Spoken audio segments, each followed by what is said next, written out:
Hello and welcome to today's webinar, Founders Talk Fundraising, featuring 3 founders with very different backgrounds and products who will share their experiences around raising capital. From wherever you're joining us from today, I hope you are getting a little bit of the glorious sunshine that we are having in Portland. Wow, it is truly stunning. I'm Kara Toronto, Chief Operating Officer at TAO, and I'm joined by Justin Martinez, TAO's Event and Program Coordinator, who's going to provide back-end Zoom support. I think we're all Zoom etiquette experts at this point, but just in case, here are a few guidelines before we get started. We have everybody muted upon entering the room. Remain on mute unless a TAO staff member unmutes you and calls on you to talk. You may ask or respond to questions in the chat box publicly or privately by directing your message to Justin. He will be monitoring the chat box to make sure all your questions get answered. If you're feeling super stoked or you want to support our guest speakers, we encourage you to use the participant icons to applaud or give a thumbs up. Also, please feel free to join us on screen today, as I know talking into the Zoom void can be tough, and a friendly face or a bunch of friendly faces helps make it seem like less of a vacuum. Please engage with us on social media during the call and throughout the day. We love to share what's happening here at TAO and to get participant takeaways from our events. You're going to have some really awesome nuggets today. You can find our handles on the slide on the screen. If we run out of time during our Q&A at the end of this event, we will follow up with our speakers and have the questions answered and post those answers in Mobilize, which is our virtual community for TAO members. And if you have any questions about Mobilize or joining TAO, please reach out to membership@techoregon.org. Okay, it is now my pleasure to introduce the moderator for today's events, Himalaya Rao, Managing Director of the Black Founders Matter Fund. Himalaya is a venture capitalist consultant, and in her experience sourcing and screening investment opportunities for 7 different venture funds, she has realized that even when there is a willingness to diversify the portfolio, there are significant barriers to achieving that outcome. Since Himalaya joined the Black Founders Matter Fund in 2019, the fund has gone on to raise $2.5 million, including a large investment from the Oregon Growth Board. Himalaya and Marceau Michel have also created the Include Venture Group, which aims to target specific communities with multiple funds that help historically underrepresented founders find capital. I am really excited to introduce Himalaya, who happens to also be one of my favorite individuals. Brilliant. I think calling herself a venture consultant undersells. I would call her a venture consultant superstar. And with that, I'm going to hand it over to you, Himalaya. Thanks so much, Kara. I'm so excited to be here and among so many familiar faces. Thank you all so much for joining this panel. I am thrilled to be able to moderate this. This is an excellent founder panel, and you'll learn from 3 different, very distinct experiences. And so I'm excited to kind of get started here. And so what we'll do is we'll first have introductions of the 3 founders who are our panelists, and they'll go through and just give you a quick intro of who they are and what their venture is. So if Stephen, you're in my view as the first founder here, so if you want to take it away, you can. Sure. So I'm Stephen Ajayi. I am the CEO of Year One. At Year One, we're building a platform to help the individuals coming out of coding boot camps land incredible jobs, and then supporting them through their first year in software engineering. Perfect. Alyssa, you're next on my screen. Hey everyone, I'm Alicia. I'm the CEO of Glory. We are a skin health brand using crowdsourced data to formulate clean, efficacious products to tackle inflammation from head to toe. Excellent. And last but certainly not least, Robert. Yes, hi everybody, excited to be here. My name is Robert Buchanan, founder of Adhere Gear Technology Corporation. We're focused on deploying the world's first smart luggage network that will have some amazing features, most notably being able to check in all your personal items from the comfort of home. So.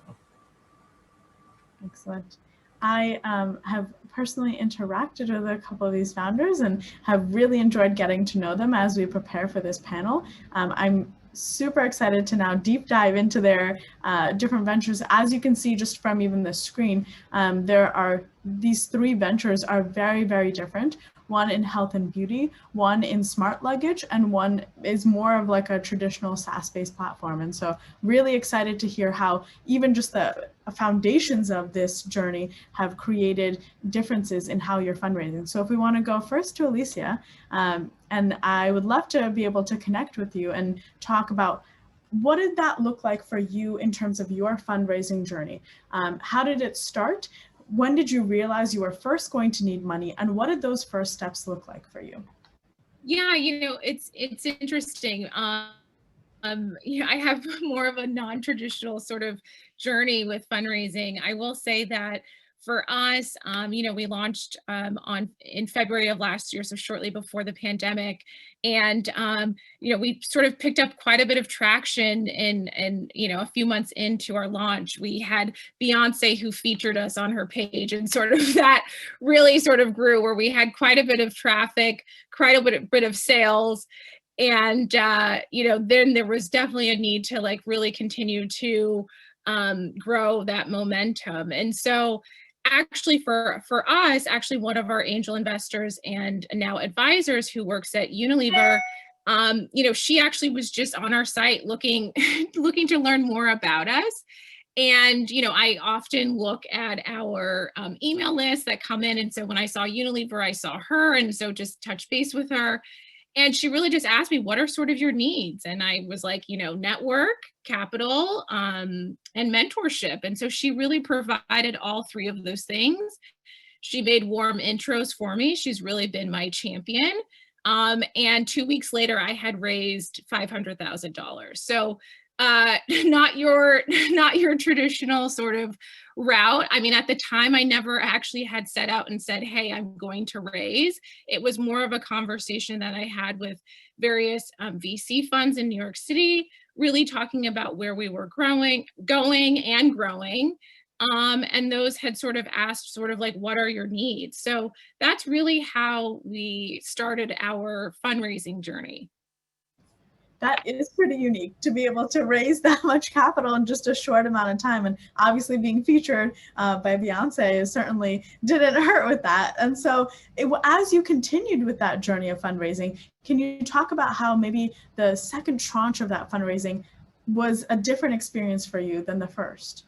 Yeah, so it's interesting. So now it's a little different. I think at the time we're still very much a tech-enabled brand in the sense that we are capturing data. We have a 55,000 data set that we use to help formulate our products. I think now though, what is interesting is we sort of set out to have this marketplace initially, and now we have transitioned and made this pivot to create our own line of products. And so now it's like this entering of beauty. And I think that, that's very different than really leading with tech enabled or, being a tech company. And so with that, I think, again, we're talking to different investors. And so with our upcoming launch at Sephora, of course, we need more capital in order to deliver on that partnership.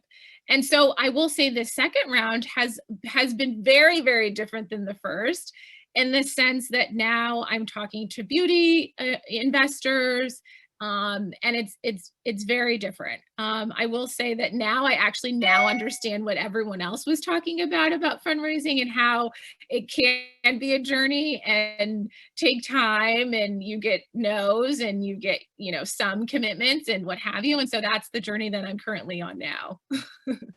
And you mentioned that you're talking with beauty investors, and I think that's actually a really key point that we should touch on. Is there's different types of investors. There's generalists, there's specialists, and like in each industry vertical, there might be several different investors. How did you, one, what was your experience talking with different types of investors? But then 2, how did you focus and get connected with those specific investors in your industry?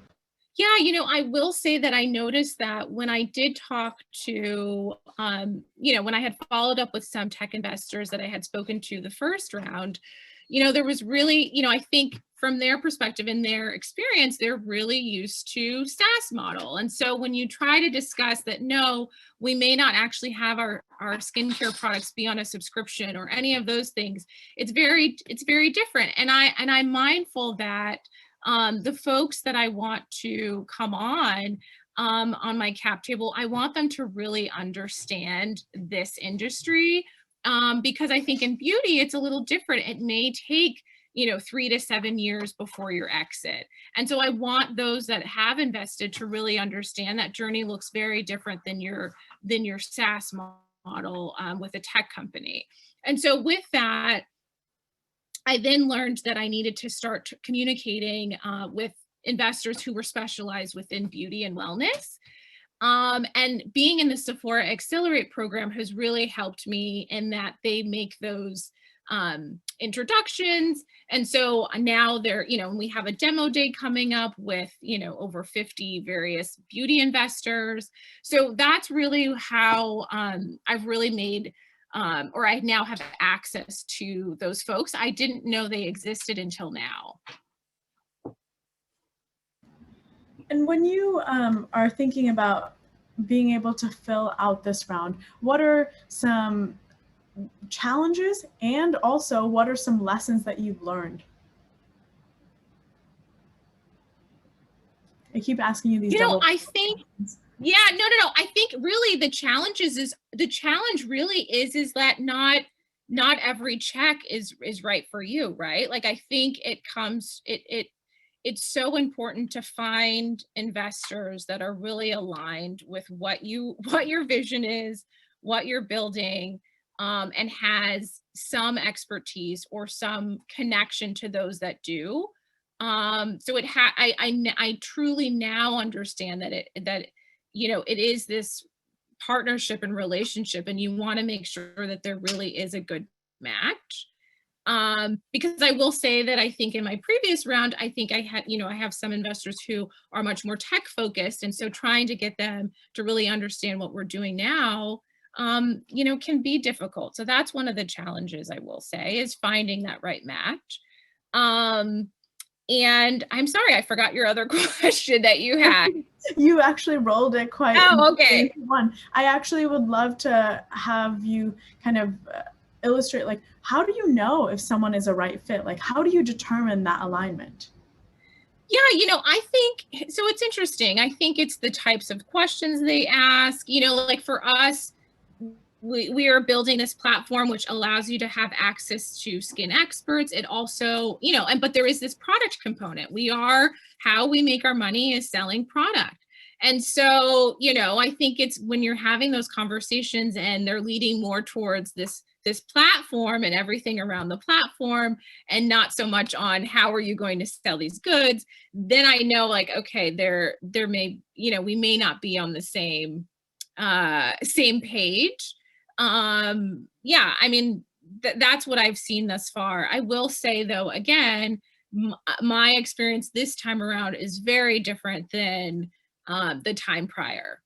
And I think it has to do, again, with, I'll just be transparent. I think sometimes it's a little bit easier to raise when it's a business that's tech enabled or tech focused, as it is in something that within like beauty and wellness.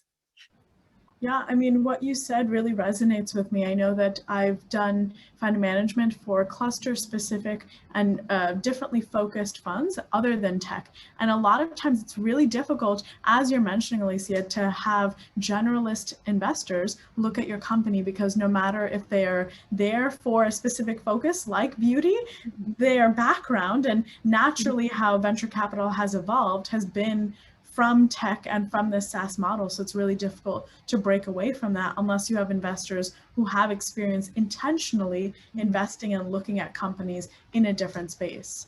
And I will say, Himalaya, one thing I also wanted to point out is just also to within the landscape geographically. I will say that here I am in Portland. I would love to have investors who are here in Oregon, but I have found that it's very difficult. And so everyone on my cap table is from New York City.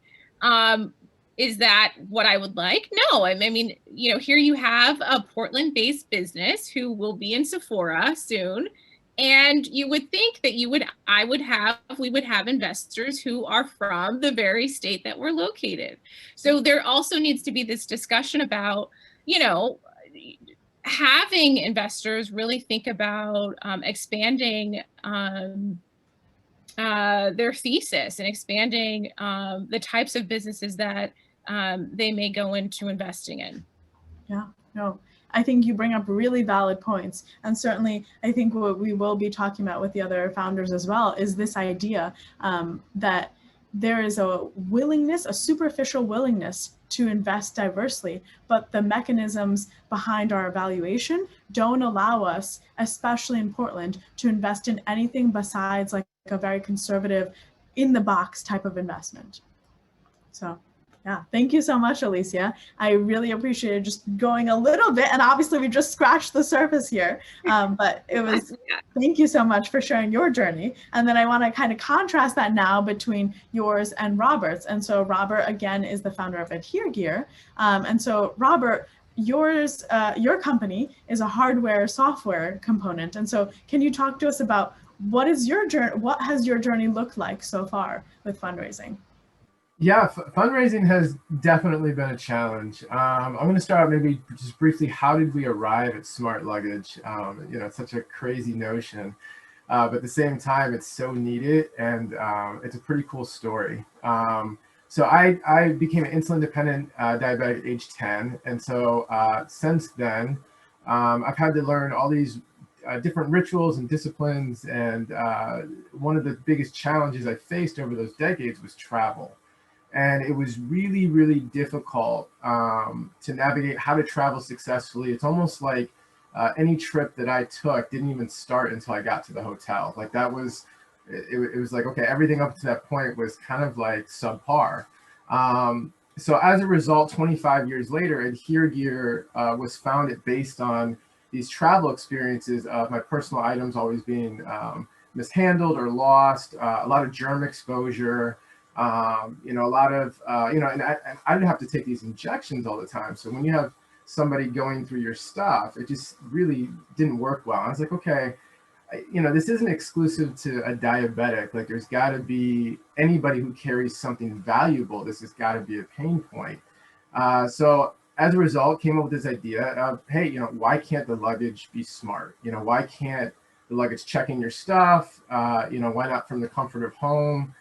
You know, and I found the technology exists. It was just a matter of putting together, integrating it in configurations and creating this product. So as a result, any sort of funding was very, very difficult. You know, you've got the different types of VCs, and you've got the protocols that go with each of those categories. And with ideas that are this lofty and this strong, there's a lot of high barriers to entry, especially within travel. It's a very complex system. You know, you hop on a plane and 2 hours later, you're somewhere else. And a lot of people don't realize there's a lot of things that have to happen for that magical experience to, you know, manifest itself like that. And so as a result, getting to have some meetings was very difficult. So it led us down the road of crowdfunding. And we looked at all the different instruments and tools of what it would take to raise capital and kind of rearrange them to fit our needs as a company. And crowdfunding ended up being one of the first steps for us. And then we have others that, you know, VCs will play a role later. In fact, you can actually go to Kickstarter now and you'll be able to find our crowdfunding campaign that's posted. And it's very exciting. But one of the things with the crowdfunding that's tough is there's a lot of things that you have to put together. You know, it's you know, videos, it's very technical, a lot of mathematics, very similar to the other ways of raising money, but your timing has to be very exact on everything you do. You know, what's your paragraph structure look like? How long are the videos? You know, is it 2 minutes or is it 2 minutes and 2 seconds? What kind of music are you playing? What's the content like? How is everything interconnected on the media side from where they come from? And then where do they go afterwards? So it's a very different way of raising money, but it also has a high probability of success. a little bit higher probability because you're asking for a small amount for a big picture. And whereas when you sit down with investors, it's like $50,000, $100,000, $250,000 checks, and that's a pool. There's a pool of investors after that, so it gets tough because they're more. They have more criteria to get that $250,000 check. Whereas in crowdfunding, $25, the criteria is going to be a lot lower. You're just looking for volume at that point. So yeah, the experience is we've had 4 failures. So we're not going to be shy about that. It's been very difficult to learn how do you crowdfund, but at the same time, we saw crowdfunding as very much a future tool that's going to play a very big role in how entrepreneurs get funding to get off their feet in the beginning stages. So. And Robert, I know that you and I have already talked, and what I find so interesting is actually the times that you've tried it before, also you've done an extensive amount of research on how crowdfunding works. Can you talk to us about, you started talking about the paragraphs, the music, the video. Can you talk to us a little bit more about what it takes to build a successful crowdfunding campaign? Yeah, absolutely. One of the first things we learned very hard, there's a very hard learning lesson, was you have your idea, but it's really not worth anything. And at the time, your head is all big, and you're like, no, this is the best idea ever. It's going to be the biggest thing. And crowdfunding teaches you very quickly, which entrepreneur journey in general will teach you, but it teaches you within like a day that you have to build what it is your idea is. Like people really don't care unless you actually build it out and have some sort of prototype or physical product, and then couple that with your great ideas of where you want to take it. So it's a very good learning tool when it comes to what do you need to do for your company. And we quickly focused on building prototypes first to be able to create an actual campaign off of that. The other thing that comes off of the product is it's really important in crowdfunding to actually document everything you do. It's not really about the moment of or what you're doing in that day. It's that it compounds over the next few years so that you actually have great content to share with the process. As much as you're only asking somebody to give $50, they actually do want to know, okay, where's my $50 going? And that history, that chronological order of this is what we did over the last few years actually helps out a lot to show them, what you've done, and it helps them map out, okay, this is where he's going, or, as a company, this is the vision because we have proof of what they've done. A little bit different than VCs. They look at it, but I'm not sure they look at it from the same type of lens. Because this is more media-based videos, a lot of a different type of content versus just paper documents and spreadsheets. So yeah. And as you go into this next round of campaigning, I know that when you and I spoke, you talked about needing to build already some level of excitement before your post goes live. Can you talk a little bit about that? Because I don't think that's widely known. Yeah, absolutely. Yeah, we had a pretty good, this is failure number 3. We did all the metrics. We're like, okay, we got the prototype, we got this. And then we realized the hard way again, that you have to have a lot of campaigning that happens long before you launch. So you've actually launched months before your actual launch date. And you're sharing a lot of social media that happens. And what's great about crowdfunding is all these tools entrepreneurs need. Like you have to learn, social media, you have to learn how to market and brand and advertise. And so they're great learning lessons. They're almost like crash courses to get you there. I don't want to say faster, but it'll definitely get you there where you start to realize, okay, is your content any good? Or is it terrible? And something like crowdfunding lets you know very quickly whether or not that stuff is any good for people if they want to see it. So email lists are very critical. A lot of entrepreneurs know that. Repeat customer is like one of the golden tickets to success when it comes to entrepreneurship. So being able to come up with these lists of different avenues of how to pursue people, whether it's through Twitter or Facebook. All the online marketing becomes a tool for you. Facebook ads, Twitter ads. So you end up having to learn a lot about that. So it's very rewarding. It definitely helps you in your entrepreneur journey because you have to go through all these challenges.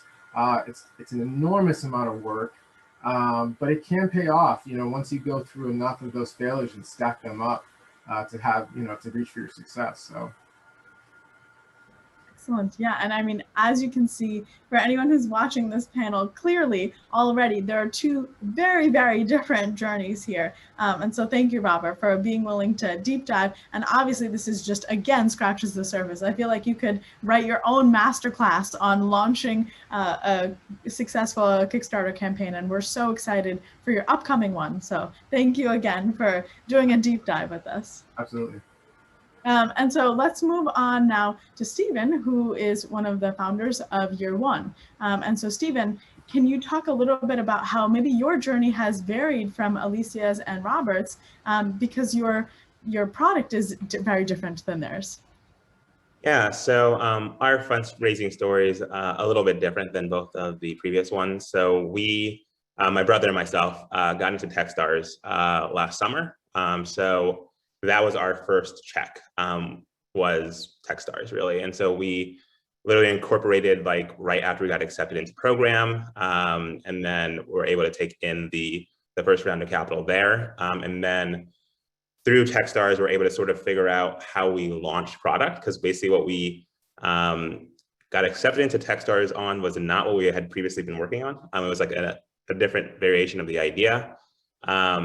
And then ultimately work through program to launch an Airtable. That was basically our MVP, and get paying customers, and then went from that into raising institutional VC with Zeal Capital out in DC, and then some local investment as well through Black Founders Matter, and then pulling seed fund and angel investors. So our trajectory was sort of like an atypical process there.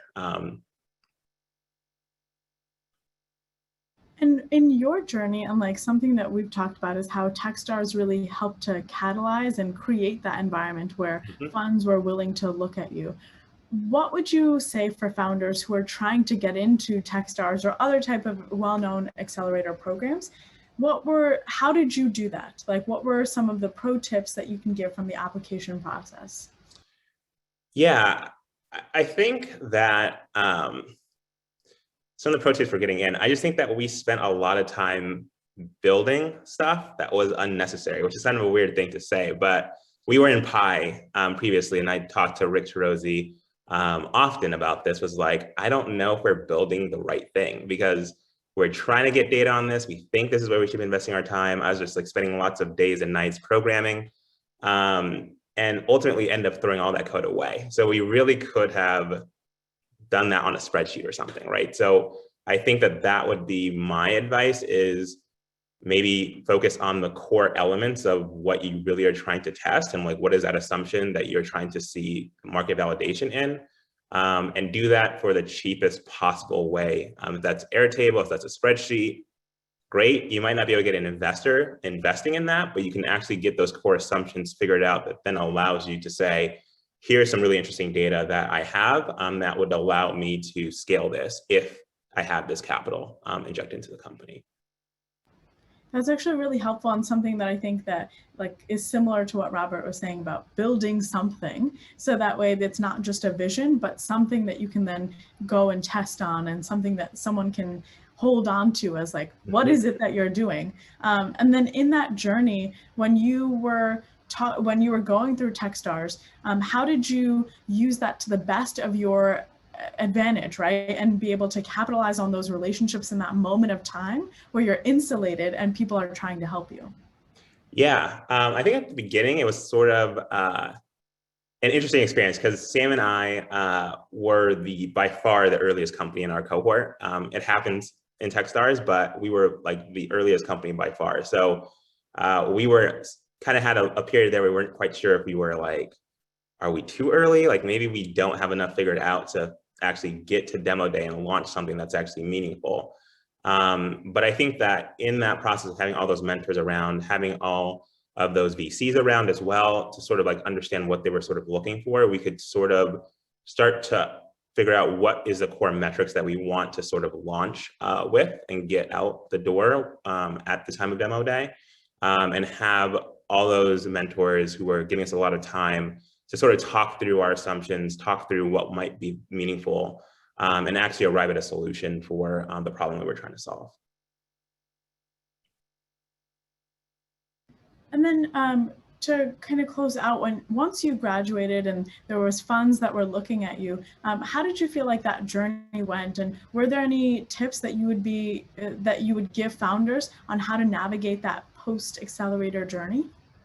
Yeah, I think it's similar to like what Alicia said, which is just actually making sure you're taking the right checks, right? So I think early on, especially when you get a lot of people who are interested in you now all of a sudden because you have the Techstars branding and the name behind you, kind of being sure like what kind of trajectory you want your startup to go down, and how different checks are going to affect that. So we were just really intentional about the investors that we took onto our cap table, because we wanted to make sure that the investors who were investing in us understood that we were taking a long-term approach to how to try to win a space versus,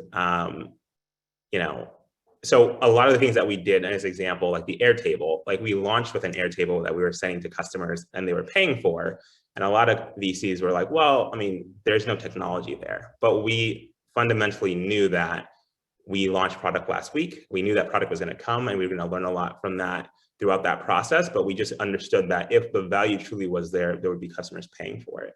And so I think that it's just that alignment there of just getting not just capital, but the right type of capital into those companies, because it does fundamentally matter when you start to get investors who are interested in your business, to get the right investors who really are going to see that long-term vision for where you're trying to take your startup.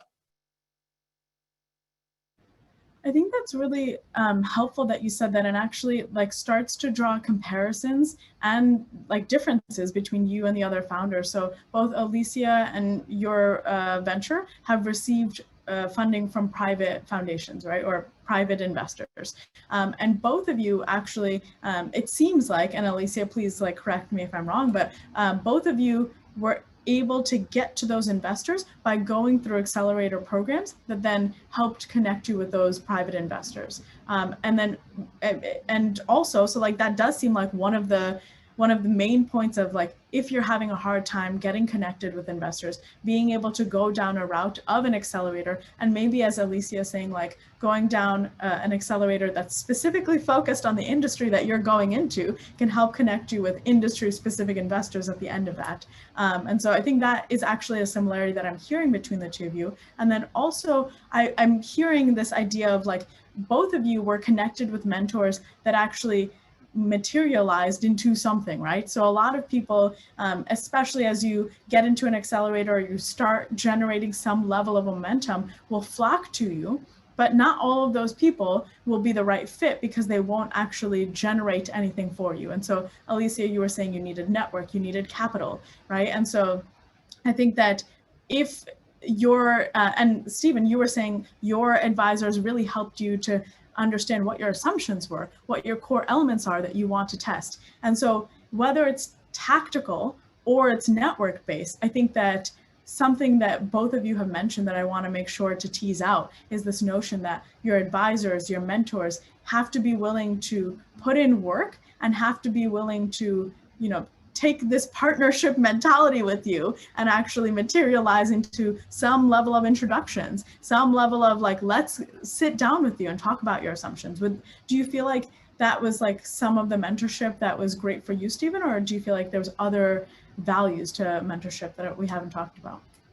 Yeah, I think that was definitely a massive part of it was, I think that getting investors, advisors, like mentors, like those people who basically are going to be in your corner, who help you sort of bridge those connections, I think ends up being one of those most valuable things there, because capital is capital. And I think that especially when you don't have it, it's really, really important. But I think that secondarily to that is like the networks that people can open up for you for potential customers or for potential contacts that you might just have something in common with that might be useful for you down the road, right? So I think that social capital is also super important. And so I think that if you are thinking about just capital or just social, it's probably the mixture of the two that ends up being the most valuable there. And so that's kind of what we found through Techstars and through Black Founders Matter, through the Pool and Seed Fund, like through our investors, like it's been that combination that's been really helpful for us. Sure. Yeah. It's really helpful. Lisa, do you want to comment any? Yeah, no, I would totally agree. I mean, like Stephen and I we met when we both were participating in Pi. I think for me, you know, I'm an attorney by trade. So when I had left Nike, I was like, okay, I want to do this startup, but like, how do I even get started? Like, you know, and so for me, I think it is so important to sort of immerse yourself in this startup community and ecosystem. And so I think I've done everything here locally, Accelerate, Pi, Founder Gym, you name it. I did them. And I completely agree with you, Himalaya, that it is so important to, you know, find people that can help you along that journey. And, you know, Rick is amazing. There's so many great people here, Stephen Green, so many great people here locally that can really help to make those introductions. That goes a long way. And then the peer mentorship, I think that's one that we haven't really touched on, but that's where I was going with having met Stephen. Is through Pi, I automatically had this network of other peers who were, you know, further along than I was in my journey, but could make introductions for me. So at the time when I did raise, I knew to reach out and say, hey, what are, you know, like, who's your startup lawyer? Or, you know, who are you banking with? Like, those are the types of things that you sort of need help with when you're first starting out. So I will say that although capital, I think, is top of mind when you're first starting out, there's so many other things that are beneficial to help you grow. And it's really about building those relationships. One thing that also both Stephen and Robert, both of you mentioned, was this idea of being able to build that initial prototype so that, and like, especially Robert, you were talking about how someone, like if you're gonna go do crowdfunding, you need to be able to have something to hold on to besides just the vision of where it's going. Some people need to see that product. And so can you, like, is that, like, how would you go about doing that if you have no capital, right? And it seems like kind of like a catch-22. You want a product, but you need money. And so how do you do that? And Stephen was mentioning, like, do it in the cheapest way possible. But especially when you have like hardware, or at least you have some components that you can't just like do on Excel. How do you do that? And like, Robert, how did you do that? Yeah, so we're definitely a hybrid between hardware and software. You know, we've had to really study a lot of companies that have taken that route to figure out how did they do it, you know, where did they fail. So like Peloton, you know, anything related to like Apple, like just things where it was both of those worlds coming together. But yeah, what we found is definitely similar to what Stephen was saying, you know, build it as quickly as possible. It's going to fail in a ton of areas, but it's more about the more quickly you can produce the product, the more quickly you can identify and quantify those failures, and then build off of that, because now you know what you need to fix. But if you sit there and spend like 3 years on just one prototype, you're going to spend another 7. It's going to take you 20 years. And even then it's going to fail. And it's like, okay, well, now you're 55 years old. What now? So like, you know, it's like as quickly as possible. We try and produce a prototype every 3 months. Like, and that's the best way. And for us, that's because of what we're doing. Some others might be able to produce one every week or every month. But just like really innovate quickly, you know, and if one of the features isn't working at the moment, then shelf it and move on to the ones that are working and integrate it in the next one and keep going and going and going. I also want to comment on the previous about the cap table and the importance of that. You know, it is so unbelievably important to find the right investors. It's nuts. Like, it's such a grave mistake to accept people on that cap table that might not have the experience you're looking for or can't bring, like, for us, we definitely, and I think it's similar for Stephen and Alicia as well, you know, looking at what else are you bringing to the table besides money? You know, the money is like great, but the truth is we're all trying to grow. We're trying to make something, make an impact, and the money's not going to do that. It's the connections, networking, those greetings. I mean, those are really where it's at, and then the money comes with it. And I think a lot of founders, they accept offerings that maybe they shouldn't have. And now you got to dig yourself out of that and figure out, how do I get rid of this person on my board? Or, you know, it just wasn't worth it. So for us, that's where crowdfunding definitely kicked in. We're like, let's keep waiting for the right set of investors and not just take, you know, just because the money's there. So, yeah, innovate quickly.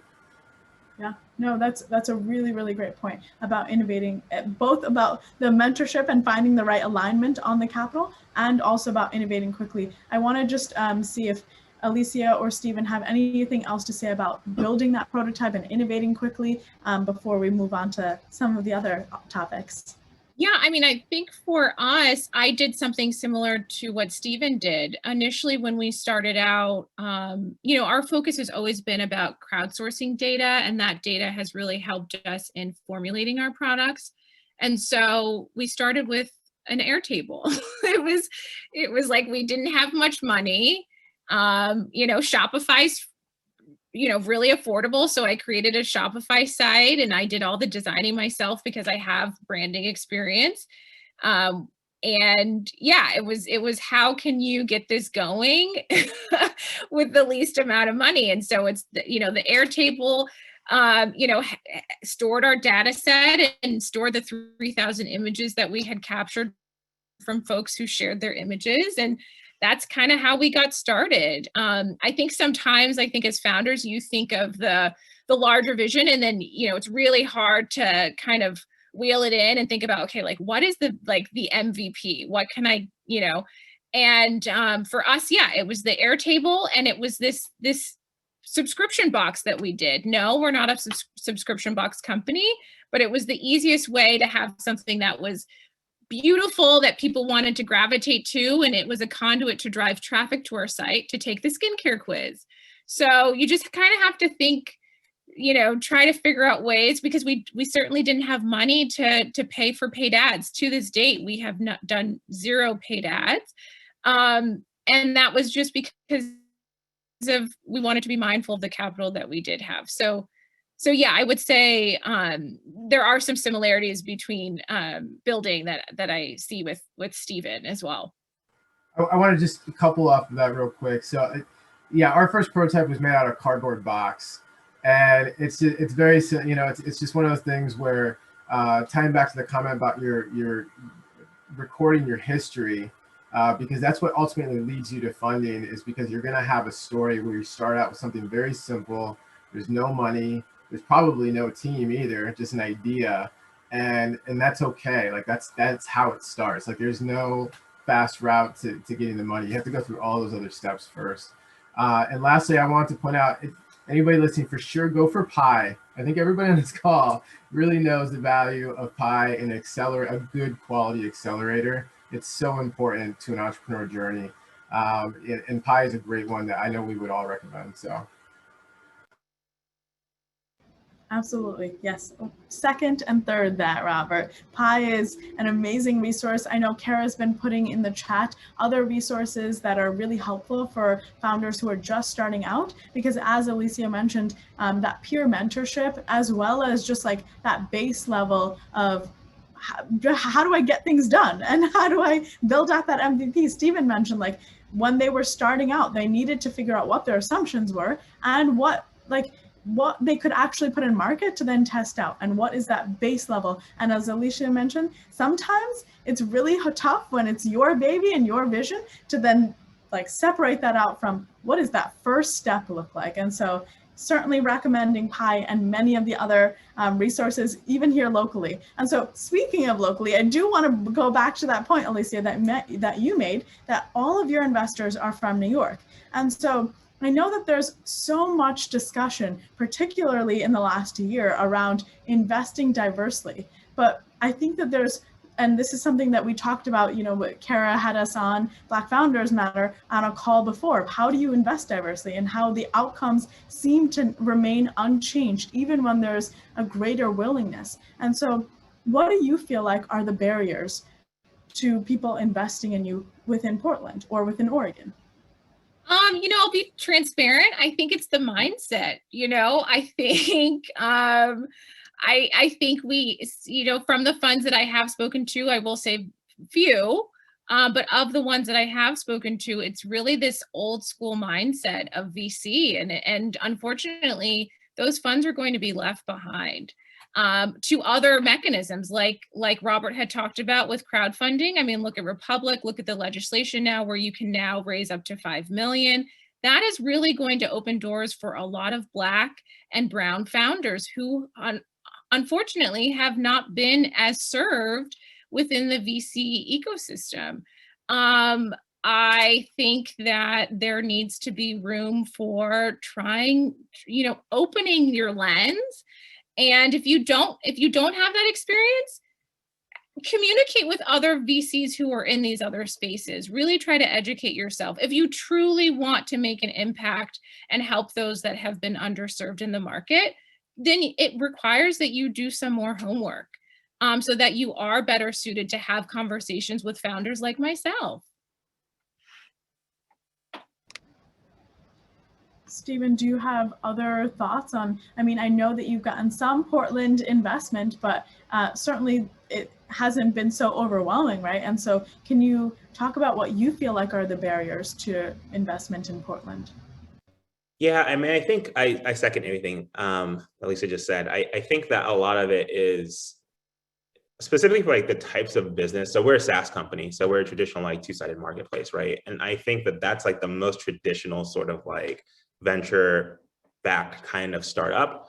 And even with that, I think that we came out of Techstars, we had revenue, and then depending on like where you are and like who you're talking to, like you're still too early, or like we want to see a little bit more traction before like we're ready to like invest in this. And so it's an interesting thing because like our lead investor, Zeal Capital out of DC, like saw exactly where we were, met us with a check, and like they took our round. And so that helped to get other investors involved. But I think that you need that person who's coming in, who's like, I see where you are right now, see where you're trying to go. And I'm willing to, I have the risk tolerance to actually like invest in where the stage of this company is, right? And I think that the harder thing sometimes is if we weren't looking at outside capital, we definitely would have spent more time, more resources trying to get to a point where we were ready, which it's always hard to know where that actually is. So until you're like ready to then raise capital, so you're not so early. But I think that ends up being like a catch-22 because you already don't have a ton of resources. You're trying to figure out how to show a larger vision. And then it just gets to this larger conversation of like, well, what is a seed round really anyway? Like, if you already have the business proved out, it's not a seed anymore. That's a Series A. So there's a whole conversation there of like what those terms mean. And so for us, I think that it really did help to have Zeal come in and back our startup and show that there was proof of life there. Even though we had revenue and we had all these other things, I don't know if those metrics would have been enough to actually just like raise our round solely in Portland. I love that, Stephen. I mean, I think that's the discussion too. I think the definition of seed varies by demographic, I think. And I will say that just even the conversations that I've had with funds here in Oregon, it's like I had a gentleman who I've spoken to, an Oregon fund, who told me that I need to have 1 million users. And I was just, when we have 1 million users, we'll be a very different company. We won't be talking about a seed round, I'm here to tell you. So it's things like that it's just like, at that point, I don't even know what to say with the conversation. It's like, okay, we clearly we're in 2 different books altogether. So yeah. I want to add on and, to both comments, totally agree with both. In general, for an entrepreneur, when you're going for funding, to definitely like always keep in the back of your mind that there are metrics that are tied to your efforts. So don't just go for the first 5 and be like, oh, I struck out. It's like, set the bar high, go for the first 100, expect that you're only going to hear from like 10, and then maybe only 1 if 0 will come through. And then like measure yourself constantly and then change based on those metrics. So if you talk to 1,000 people, your chances, there might be 3 people. And that's okay. Like that's what it takes. You're going to hear a lot of the people we all have heard too early. And I think it's always too early, at the end of the day. I mean, you're always going to, if there's a big vision, it's like, well, it's too early for that vision, but where we are, it might be a great fit.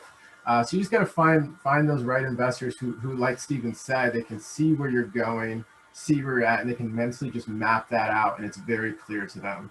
And that's like the first check box to be checked on the list is that's somebody I should continue talking with because they get it.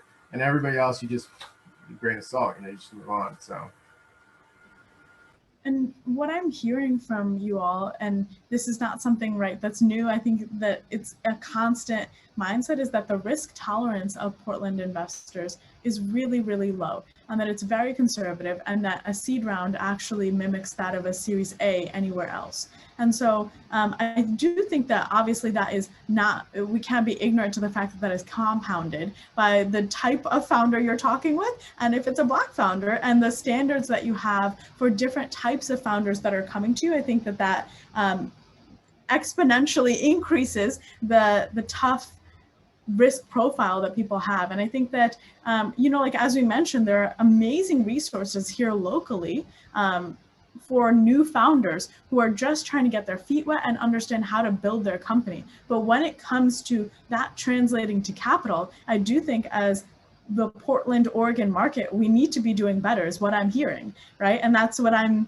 sensing as well, as we need to figure out a way to change our mindset. It's not just about the capital, it's about all of the evaluation metrics that go behind that, to be able to see entrepreneurs for what they are, which is one, investing in venture capital is high risk, high reward. And without that risk, there is no reward, right? And so being able to understand that you are investing in an early stage company and that it inherently comes with high risk. But then two, being able to understand that maybe Portland's metrics are even steeper than other metrics for the same type of company elsewhere. And being able to continuously have those conversations to say we need to figure out how to change that mindset in Portland, or be able to come up with other supplemental types of non-dilutive capital to be able to get founders to the point where they would be investable by Portland standards.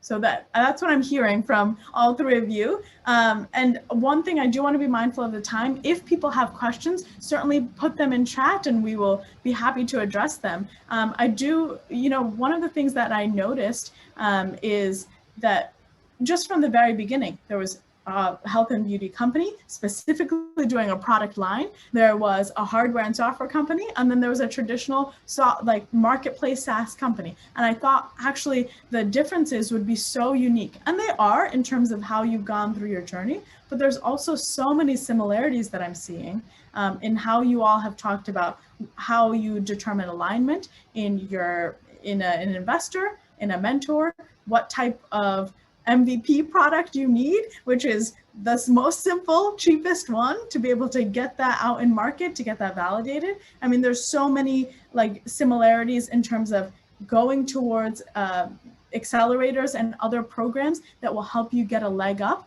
to then also, one, as Stephen mentioned, kind of get that brand on you, but then two, as Alicia mentioned, going and then getting connected with industry specific investors will always be more helpful for your venture than just going to a generalist.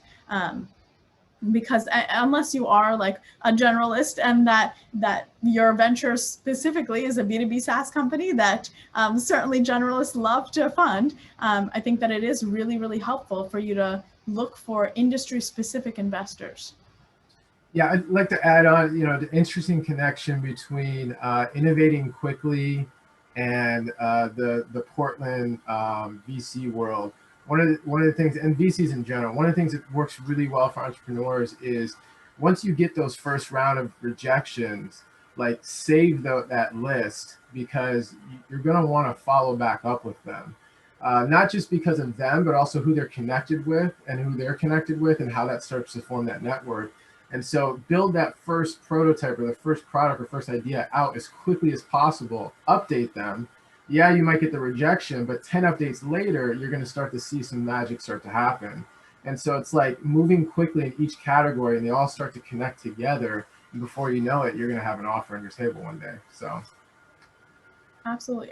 That's you're bringing up a really good point of being able to take the rejection as not a definite no, but just as a not right now, and also not being able to just, I think Stephen had mentioned this earlier, not just seeing them as capital, but also being able to see them as potential other candidates, right? So even if someone says no, actually a lot of founders have come to me and told me that their biggest advocates have come from people who have said no on the capital end, but who have been then willing, who really believe in them. Maybe their fund is dictated, as Alicia is saying, by a low risk profile, and the LPs can't do that, right? But being able to then introduce them to other folks who can do strategic initiatives with them, who can do customer acquisition with them. And so being able to like take those relationships that you've made, and even if it's a no on one thing, is it a no for right now? And or what else can you help provide if you actually believe in this company?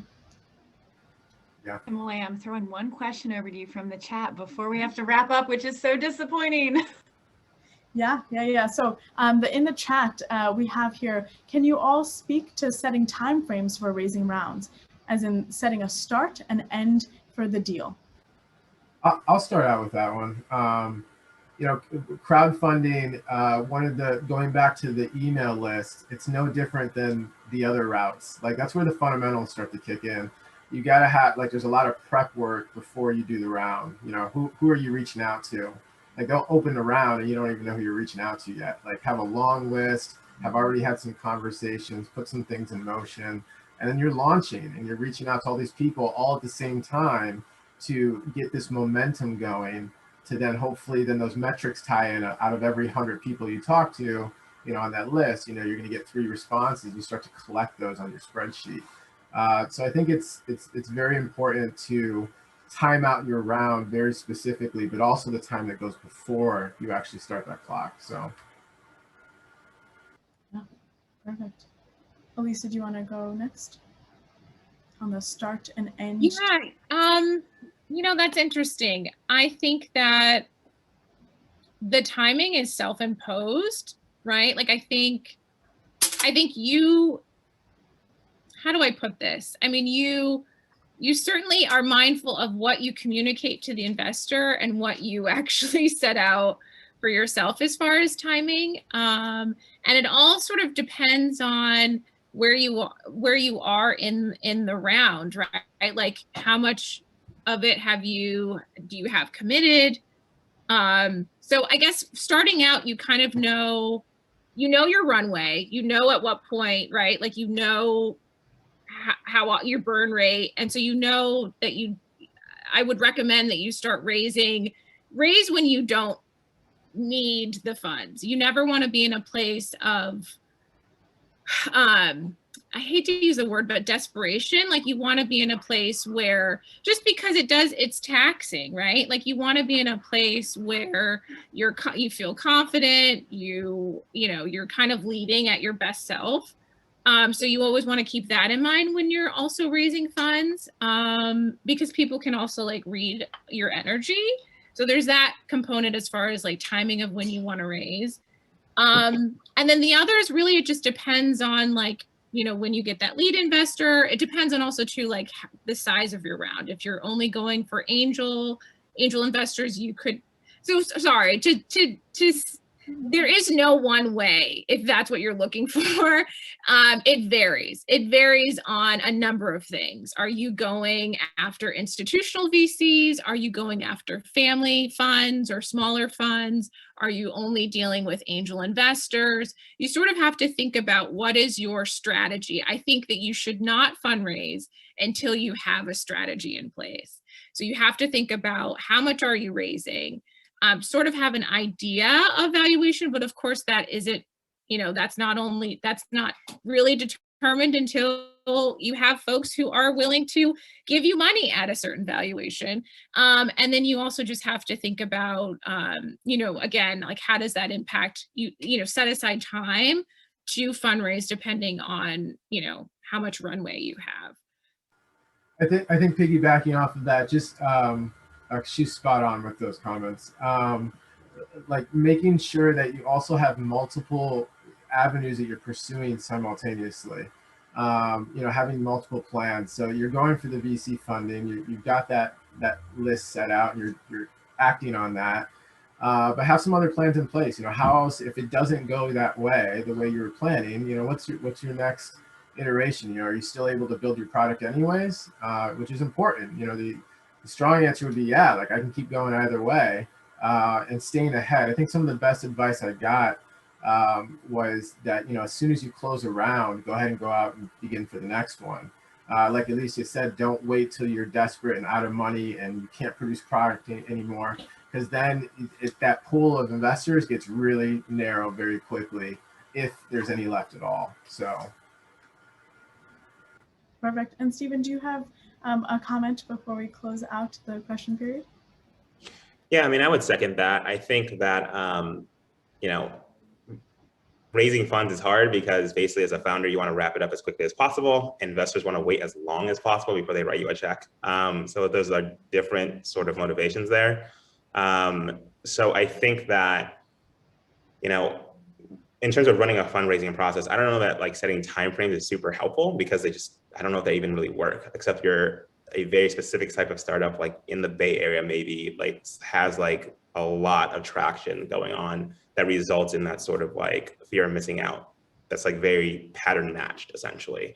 But for us, what we did was we just talked to a lot of investors up front, got ready for that, and did a campaign, basically had as many conversations as we possibly could have. And then as we increasingly got more and more commitments through our round, that results in other people feeling that they might miss out, that results in them speeding up the process to actually write those checks. But the first one's always the hardest, because that person's taking the risk where everyone else is, if this goes sideways, you never want to be the person who's like, well, we were the first investor, essentially. It's like kind of the fear on the investor side. So there's like two really interesting competing sides there. But I would say the timeframe part doesn't work as much as just making sure you're not in a position where if your round drags out for 6 months or something like that, you can't still hit your metrics that you would like to see. So that just results in timing on the business of like when you raise, more so than like how long it takes to actually wrap that process. That was actually a really important distinction, Stephen. Thank you. So I know that we are over time. I personally have learned so much, and I'm so humbled to be able to be on this panel with the three of you. I think that all three of you are wonderful and amazing. Thank you so much, as Kara was saying, for the wonderful insights that you were able to provide. I know that I learned so much. Alicia, thank you for sharing about the importance of industry-specific investors and being able to find that right fit. Robert, thank you so much for talking about what it takes to run a successful Kickstarter campaign. And Stephen, thank you so much for talking about that mentorship alignment and being able to build that MVP and look at what your assumptions are and what the bare necessities you need to be able to go into market and start testing that out. Thank you, all three of you. This was amazing. I could talk forever, but I'm going to pass it back to Kara to close us out. Himalaya, thanks for that fantastic job. And gosh, this is just amazing for folks that want to connect with our founders and support. You can go ahead and Alicia and Robert and Stephen, if you want to drop your emails or where to follow you in the chat, that would be awesome. I would just like to say thank you for spending time with us. Thanks for our audience. I wish we could do this like monthly. And I will say that you can also support by the Kickstarter for Adhere Gear. If you know a company that is looking to hire diversely in tech, I know a lot, refer them to your one.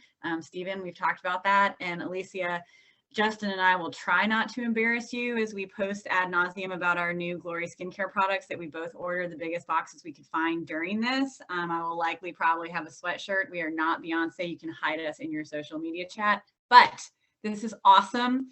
We are inspired. We both took a skincare quiz.